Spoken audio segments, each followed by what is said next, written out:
Install Android 15 on Poco X3 NFC via Pixel Experience ROM. Please check the description for important notes and download links. First, download ROM and GApps packages, then transfer the downloaded files to the phone's storage. Step 2. Boot your device into TWRP recovery. Step 3.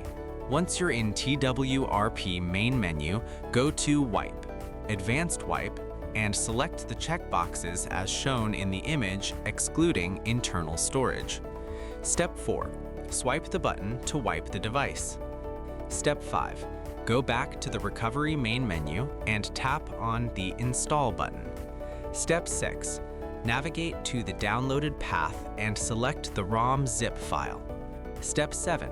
Finally, swipe the button on the screen to install ROM file. Step 8.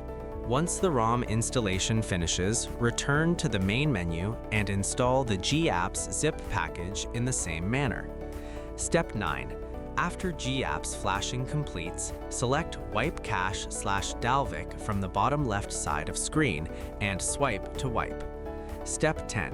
When the wiping process is completed, hit Reboot System. That's it! You have successfully installed the ROM on your device.